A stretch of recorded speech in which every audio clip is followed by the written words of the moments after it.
हे mister मालिम is here. हब्स ड्रामे की स्टोरी आगे से किस तरह से चलने वाली है, क्या मसला बनने वाला है इस ड्रामे के अंदर, सबसे बड़ा कौन सा ऐसा कॉन्फ्लिक्ट है जो अब इस ड्रामे में पैदा होगा। बहुत सारे लोगों को ऐसा लग रहा होगा कि शायद बानो को नौकरी मिलने वाली है, अब सब कुछ सेटल डाउन हो जाएगा। भैया अभी तो ड्रामे के अंदर तड़का लगने वाला सबसे बड़ा जो इस ड्रामे का मेन क्रक्स है वो अब आपको नेक्स्ट एपिसोड में ऑलमोस्ट देखने को मिलेगा। तो वो क्या चीज़ है बताऊंगा आज के इस रिव्यू के अंदर। लेटेस्ट एपिसोड को डिस्कस करेंगे, क्या सीन अच्छे थे, क्या थोड़े से बुरे, इन सभी क्वेश्चंस के आंसर मैं आज के इस वीडियो में करने वाला हूँ। फिर जो नए लोग आए मेरे चैनल पर जल्दी से दबा दे सब्सक्राइब का बटन पुरा लो, जिससे कहते हैं इंस्टाग्राम फॉलो या @मालिम, क्योंकि आपके सभी क्वेश्चंस के आंसर मैं वहां पर करने वाला हूँ। वीडियो कर जैसे लगता है हम स्टार्ट कर सकते हैं बहुत ही सुपर डुपर रिव्यू, तो चलिए आगे बढ़ते हैं।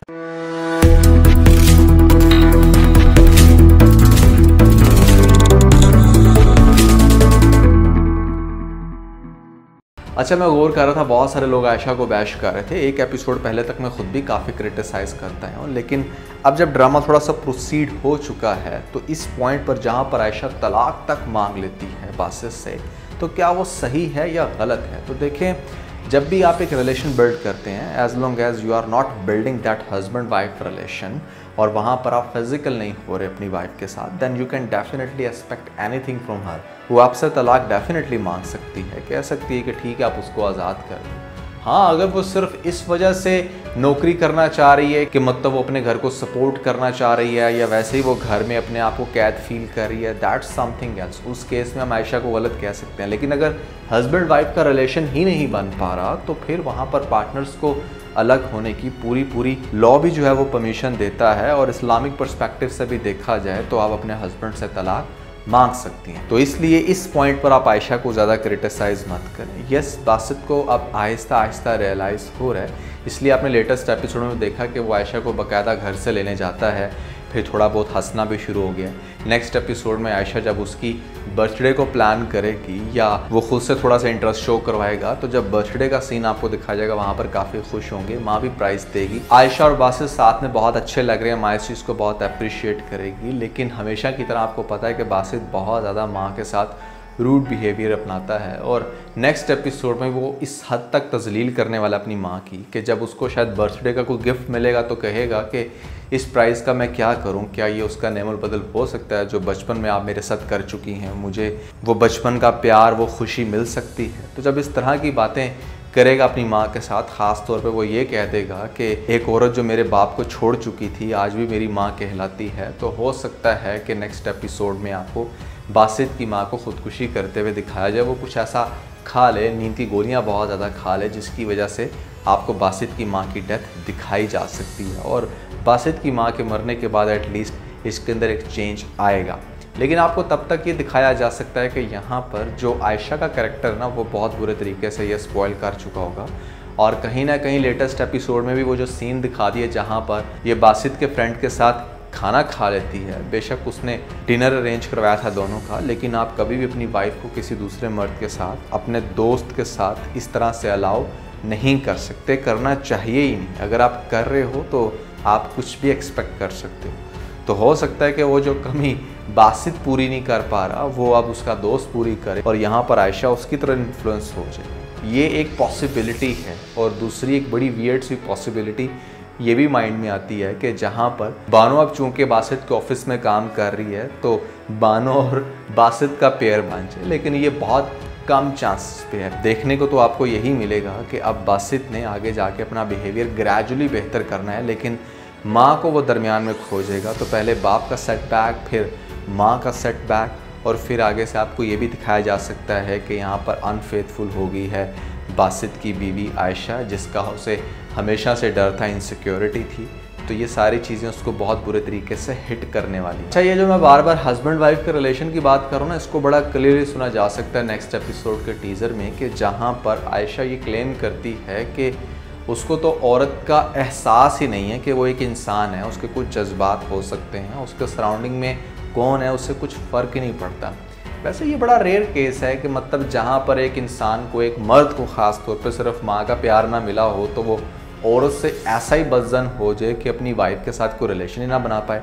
मेरे ख्याल से इनको कोई और मेंटली कंडीशन दिखानी चाहिए थी। इस मेंटली कंडीशन पे आई डोंट थिंक सो कि मर्द जो है वो अपनी फिजिकल नीड को भी निगलेक्ट कर सकता है। ये जस्ट मेरी एक अजम्पशन है। अगर कोई अच्छा साइकोलॉजिस्ट या साइकेट्रिस्ट सुन रहा है मुझे, तो वो मुझे कमेंट सेक्शन में ज़रूर बताए कि क्या ऐसी कोई पॉसिबिलिटी है या नहीं। लेटेस्ट एपिसोड का वो सीन मुझे बहुत ही कमाल का लगा कि जहाँ पर बासित ने ईंट का जवाब पत्थर से दिया। वैसे आई पर्सनली फेल्ट दैट कि यहाँ पर आयशा की माँ ही कोई अगेन तमाशा करेगी और वो अपनी छोटी बेटी जोया का रिश्ता नहीं होने देगी, जबकि इस दफ़ा उसने ठीक है थोड़ा ब्लंडर किया, अपने बड़े दामाद की थोड़ी सी तारीफ़ें की, लेकिन जो यहाँ पर आमिर की माँ ने हरकत की है ना, वो तो नेक्स्ट लेवल की है। मैं तो सुन के हैरान हो रहा था कि ऐसे कैसे कि आप अभी पहले दिन रिश्ता लेने गए हो किसी की तरफ और वहाँ पर डायरेक्टली आप ब्लंटली जहेज़ की बातें कर रहे हो कि हमें तो गाड़ियाँ चाहिए, जेवर चाहिए, दिस एंड दैट, वो भी एक छोटे से घर के अंदर जाके। तो दैट वाज रियली समथिंग जिसको मैं कहूँगा कि कॉन्टेक्स्ट से मैच ही नहीं कर रहा था। ये तो एक नेक्स्ट लेवल की स्टुपिडिटी थी। और वहाँ पर बासित का आना और उसकी माँ को बड़ा करारा जवाब देना कि मतलब ये डिपेंड करता है कि हाँ ठीक है इंसान देता है, लेकिन अगले की औकात कैसी है, अदरवाइज़ मांगने वाले तो रोड के किनारे भी काफ़ी ज़्यादा होते हैं। तो मुझे ये सीन बहुत कमाल का लगा, बहुत मज़े का लगा। और मेरे ख्याल से हमें रिश्तों में ना थोड़ा सा कंपैशन शो करवाना चाहिए। जब भी हम किसी की तरफ रिश्ता लेने जाते हैं या हमारी तरफ कोई रिश्ता लेने आता है, तो ऐसे केस में हमें थोड़ा सा सटल, थोड़ा सा ध्यान से अपने आप को आराम आराम से एक्सप्लोर करना चाहिए।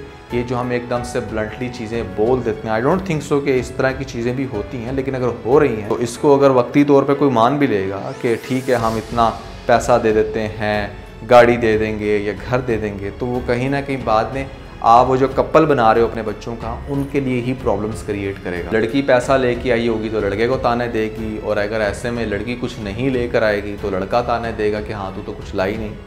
तो सिर्फ ये देखना चाहिए कि लड़का लड़की में प्यार है या नहीं है, बाकी अपनी हैसियत के हिसाब से ठीक है दे दो अपने बच्चों को जो आप दे सकते हो। एक और सीन मुझे लेटेस्ट एपिसोड में बहुत अच्छा लगा कि जहाँ पर आयशा की माँ वैसे तो बहुत टॉक्सिक है, लेकिन लेटेस्ट एपिसोड में कुछ बातें बड़ी कमाल की कर गई है, और ये बात भी तमाम लड़कियों को समझनी चाहिए। जहाँ पर वो ये कहती है कि मर्द के साथ कभी भी ज़िद जो है ना वो काम नहीं आती, जितना औरत झुक के रहती है उतना ही ज़्यादा उस पर फल लगता है। और ये बात प्रैक्टिकल ग्राउंड में 100% परफेक्ट है। आपको ऐसा लगता होगा कि आपका जो बंदा है वो बड़ा कूल गाय है, ऐसे में उसे इन चीज़ों से फ़र्क नहीं पड़ता, आप जिस तरह की मर्ज़ी स्टुपिडिटीज़ कर लें या बार बार अपना ईगो शो कराएं।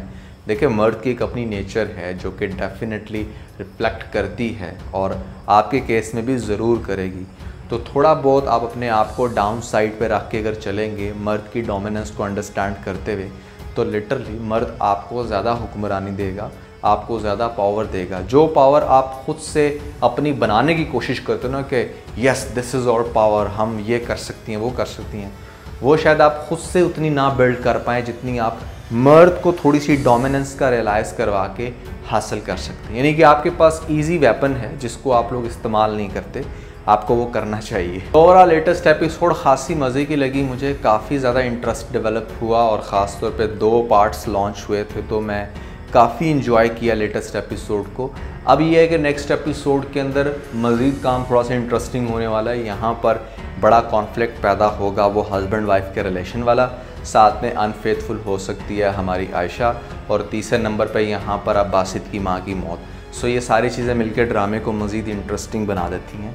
आप लोगों को किस चीज़ का, किस स्पेसिफिक सीन का इंतज़ार है ज़रूर बताइएगा नीचे कमेंट सेक्शन में। तो दोस्तों आप लोग बहुत ज़्यादा रिक्वेस्ट कर रहे थे पिछले 1.5 साल से। एक्चुअली मैं अपना घर कंस्ट्रक्ट कर रहा था और अल्हम्दुलिल्लाह मेरा घर अब तकरीबन कंप्लीट हो चुका है। छोटे मोटे काम है वो तो आपको पता है घरों में चलते रहते हैं, लेकिन ओवरऑल अब आपको घर की कंप्लीट पिक्चर देखने को मिल जाएगी, जहाँ पर मैंने एक डिटेल तो नहीं लेकिन एक काइंड ऑफ ट्रेलर शो करवाया अपने पूरे घर का।